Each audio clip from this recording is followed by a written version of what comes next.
یہ اسے نماز کو لمبا پڑھنے پر محمول کیا جاتا ہے، اور یہ بات اس حدیث کے ساتھ زیادہ موافق ہے جس میں ہے کہ فجر کی نماز میں تم جیسے جیسے سفیدی کرو گے یہ اجر کو بڑھاتی جائے گی.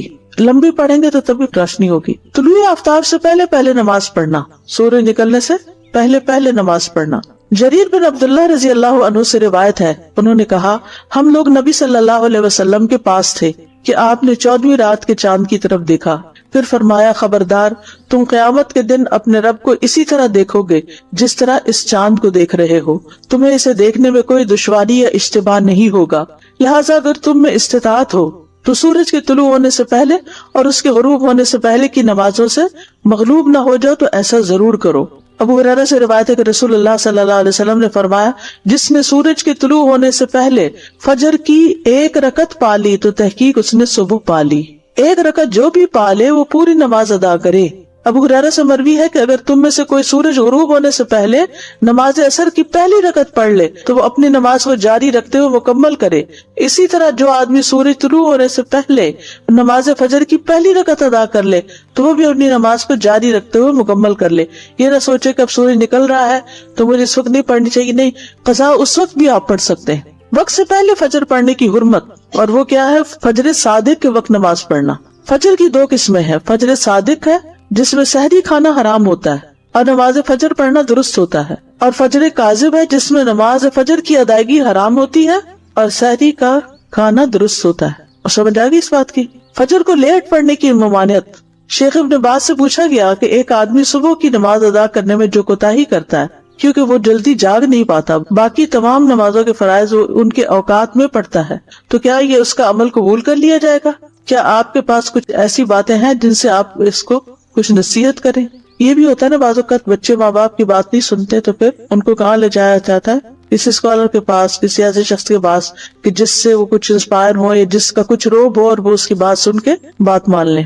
1 رکعت آپ کی کمپلیٹ دونوں سجدوں کے بعد جب آپ اٹھ جاتے ہیں تب ہوتی ہے؟ جی استاذہ جی، فجر کی جو آخری رکعت بھی جو ابھی ہم نے پڑھا نا کہ آخری وقت میں اگر نماز مل رہی ہے تو اس کو مکمل کر لیں. جی تو سنت کے لیے پھر یہ کہ سورج پوری طرح نکلنے کا انتظار کریں پھر سنت ادا کریں. جی ہاں، آپ نے دونوں دفعہ کہا کہ 1 رکعت پڑھی ہو تو مکمل کریے. اگر ہم نے کچھ بھی نہیں پڑھا اور سورج نکل آ گیا جن کے 7:30 ہو گئے جانماز تک آتے آتے، پھر کیا حکم؟ پھر تو سورج نکلنے دے اور پڑھے. پھر ویٹ کریں گے. یعنی اگر ابھی سورج نکلا نہیں، مثلاً 7:30 پہ سورج نکل رہا ہے اور آپ نے نماز شروع کی ہے 7:25 پہ یا 26 پہ مثلاً، اور بائی دا ٹائم آپ سجدے تک پہنچے ہیں تو سورج نکلنا شروع ہو گیا. اب آپ کیا کریں گے؟ پوری کریں گے. چاہے سورج نکل رہا ہے پوری کریں گے، کیونکہ آپ نے جب شروع کی تھی سورج نہیں نکلا تھا، نکلنا شروع نہیں ہوا تھا. آپ نے پوری 1 رکعت سورج نکلنے سے پہلے ادا کر لی ہے تو دوسری بھی اب ادا کر لیجیے. اس سے 1 گھنٹہ پہلے اٹھ کے اپنی کھڑکی سے افق کو دیکھیں، مغرب کی طرف نہیں مشرق کی طرف، کہ کیا آسمان پہ کوئی روشنی نظر آئی ہے. جو روشنی ایسے اوپر کو اٹھتی ہوئی تھوڑی سی نظر آتی ہے اور پھر اس کے بعد وہ غائب بھی ہو جاتی ہے تو وہ فجر کاذب ہوتی ہے. اس کے بعد نماز نہیں پڑھتے. وہ وقت ہوتا ہے جب سحری کھاتے ہیں، سحری کھانے کا وقت ہوتا ہے، جب روشنی نکلتی ہے اور آسمان پر وسیع طور پر ارزن پھیل جاتی ہے. تھوڑی تھوڑی آتی ہے لیکن پھیلتی وہ پھر زیادہ پھیل جاتی، تو یہ فجر کا وقت ہوتا ہے. یعنی فجر کاذب سحری کھانے کا وقت ہے، تہجد کا وقت ہوا. تو بات یہ ہے کہ کسی بھی مسلمان کے لیے جائز نہیں کہ وہ فجر کی نماز میں سستی کرے. فجر ہو یا فجر کے علاوہ کوئی اور نماز ہو، تمام نمازوں کی حفاظت، ان کے اوقات کی حفاظت، جماعت سے پڑھنے کی حفاظت ہونی چاہیے. ظہر کا وقت نصف النہار کے بعد سے عصر سے پہلے تک ہے. نہار کا مطلب ہوتا ہے دن اور نصف کا مطلب آدھا دن. جیسے سورج 7 بجے نکلا اور 5 بجے غروب ہوا تو نصف کہاں ہو گیا؟ 12 بجے. عبداللہ ابن عامر رضی اللہ عنہ سے مروی ہے، انہوں نے کہا کہ رسول اللہ صلی اللہ علیہ وسلم نے فرمایا ظہر کا وقت زوال شمس کے وقت ہوتا ہے. ظہر کا وقت زوال شمس یعنی سورج کے زوال کے ساتھ ہوتا ہے، جبکہ ہر آدمی کا سایہ اس کی لمبائی کے برابر ہو. ہر آدمی کا سایہ اس کی لمبائی کے برابر ہو. یہ اس وقت تک رہتا ہے جب تک عصر کا وقت نہ ہو جائے. یعنی سایہ اس وقت تک نہیں رہتا، وقت اس وقت تک رہتا ہے جب تک عصر نہ ہو جائے. اول وقت انس بن مالک رضی اللہ عنہ سے روایت ہے کہ ایک دفعہ رسول اللہ صلی اللہ علیہ وسلم سورج ڈھلنے پر تشریف لائے اور ظہر کی نماز پڑھائی. آخری وقت، پھر جب تم ظہر پڑھو تو عصر ہونے تک اس کا وقت ہے. ظہر جلدی پڑھنا. ظہر کی نماز کے حوالے سے اصل اور مستحب بات یہ ہے جس پر سب کا اتفاق ہے کہ اس کو جلدی پڑھا جائے، وقت داخل ہوتے ہی پڑھ لیا جائے اور اسے اس کے اول وقت میں ادا کیا جائے۔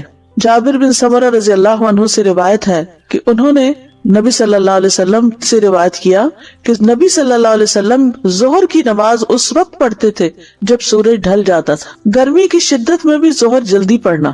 محمد ابن عمرو جو کہ حسن بن علی بن ابی طالب کے بیٹے ہیں کہتے ہیں کہ ہم نے جابر رضی اللہ عنہ سے نبی صلی اللہ علیہ وسلم کی نمازوں کے اوقات پوچھے تو انہوں نے کہا آپ ظہر کی نماز سخت گرمی کے وقت میں پڑھا کرتے تھے، یعنی زوال کے بعد اول وقت میں پڑھتے تھے۔ انس بن مالک سے روایت ہے انہوں نے فرمایا جب ہم رسول اللہ صلی اللہ علیہ وسلم کے پیچھے نماز ظہر ادا کرتے تو گرمی سے بچاؤ کے لیے اپنے کپڑوں پہ سجدہ کرتے، یعنی سخت گرمی ہوتی پھر بھی پڑھتے۔ یہ اس بات پر دلالت کرتی ہے کہ آپ صلی اللہ علیہ وسلم سخت گرمی میں بھی ظہر کی نماز کو جلدی پڑھ لیتے تھے۔ گرمی کی شدت میں ظہر تاخیر سے پڑھنے کا جواز ضرور ہے۔ ابو مسعود انصاری سے روایت ہے وہ کہتے ہیں کہ میں نے رسول اللہ صلی اللہ علیہ وسلم کو دیکھا کہ آپ نماز ظہر پڑھتے تھے جبکہ سورج ڈھل جاتا تھا اور سخت گرمی کے وقت کبھی مؤخر بھی کر لیتے تھے، کبھی کبھی ٹیمپریچر بہت ہائی ہو جاتا ہے نا تو اس صورت میں تھوڑا تاخیر بھی کر لیتے۔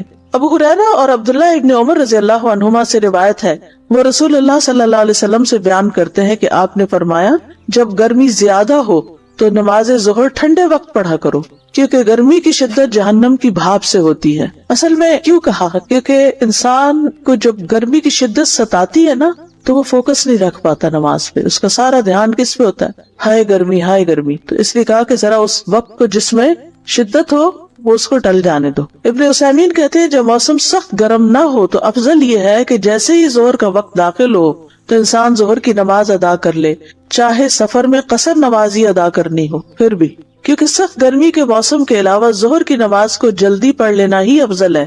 علامہ ابن جبرین کہتے ہیں الحمدللہ آج کل کے زمانے میں اس طرح کی گرمی نہیں پائی جاتی۔ اس کی وجہ یہ ہے کہ ایئر کنڈیشنرز اور بجلی والے پنکھے موجود ہیں جو گرمی کی شدت کو کم کر دیتے ہیں، تو لوگ اس بے قرار کرنے والی گرمی کو محسوس نہیں کرتے جس کی وجہ سے پسینے پھوٹ نکلتے ہیں اور کپڑے تک گیلے ہو جاتے ہیں۔ اس حالت میں نمازی کو اپنی نماز میں اطمینان حاصل نہیں ہوتا۔ اسی وجہ سے علماء آج کے دور میں سخت گرمیوں میں نماز کو ٹھنڈا کرنے کا کوئی سبب نہیں پاتے۔ ہاں اگر ایسے ممالک یا گاؤں دیہات میں ہو جہاں ایئر کنڈیشنرز اور اس طرح کی سہولیات میسر نہ ہو تو ان کے لیے ظہر کو ٹھنڈا کر کے پڑھنا مستحب ہوگا۔ یہ اس لیے ہے کہ شریعت کے حکم کا دار و مدار اس کی علت پر ہے، جب علت موجود ہوگی تو حکم پایا جائے گا۔ جہاں تک سال کے باقی ایام کا تعلق ہے جن میں گرمی نہیں ہوتی تو ان ایام میں جو ہی سورج ڈھل جائے گا نماز کا وقت ہوگا۔ عصر کا وقت ظہر کے آخری وقت سے سورج پیلا ہونے تک، اور عصر کی نماز کا وقت ہے جب تک سورج زرد نہ ہو جائے۔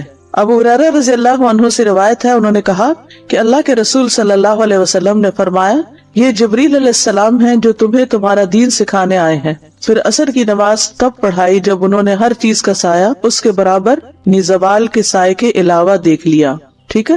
پھر اگلے دن جبریل علیہ السلام دوبارہ آپ کے پاس آئے، پھر عصر کی نماز پڑھائی جب ہر چیز کا سایہ دگنا ہو گیا۔ پھر فرمایا ہر نماز کا وقت تمہاری کل اور تمہاری آج کی نماز کا درمیانی وقت ہے۔ دھوپ کے اعتبار سے عصر کا وقت، حضرت عائشہ کہتی ہیں انہوں نے فرمایا دھوپ ابھی میرے حجرے سے نکلی نہ ہوتی تھی کہ رسول اللہ صلی اللہ علیہ وسلم نماز عصر پڑھ لیتے تھے۔ یعنی ایسے ہوتا نا کہ جب سورج غروب ہو رہا ہوتا تو ونڈوز میں دھوپ اندر آ رہی ہوتی، تو کہتے کہ ابھی دھوپ آ ہی رہی ہوتی تھی کہ آپ واپس بھی آ جاتے تھے۔ اول وقت کیا ہے؟ انس بن مالک رضی اللہ عنہ سے روایت ہے کہ رسول اللہ صلی اللہ علیہ وسلم عصر کی نماز ایسے وقت میں پڑھتے تھے جب سورج بلند اور روشنی میں کمی کے بغیر ہوتا تھا اور زندہ ہوتا تھا، یعنی ابھی چمک اس کی یا گرمی دھوپ باقی ہوتی تھی۔ اوالی کی طرف جانے والا عصر پڑھ کر چلتا اور اوالی جو ہے مدینہ کے بالائی حصے کی بستیوں میں پہنچتا تو سورج ابھی بلند ہوتا۔ یہ بستیاں مدینہ سے 2 یا 8 میل کی مسافت پر تھی، یعنی مسجد نبی سے نماز پڑھ کر اپنی اس بستی تک پہنچ جاتے جب بھی ابھی سورج جو ہے وہ بلند ہی ہوتا تھا، غروب کے قریب نہیں ہوتا تھا۔ درمیانی وقت، ابو موسیٰ رضی اللہ عنہ سے روایت ہے کہ ایک سائل نے نبی صلی اللہ علیہ وسلم سے اوقات نماز کے بارے میں سوال کیا مگر آپ نے اسے کوئی جواب نہ دیا حتیٰ کہ بلال کو حکم دیا تو انہوں نے عصر کے لیے آذان اور اقامت کہی جبکہ سورج سفید اور اونچا تھا، اور جب اگلا دن ہوا تو آپ نے عصر پڑھی جبکہ سورج زرد ہو گیا تھا، یا کہا کہ جب شام ہو گئی۔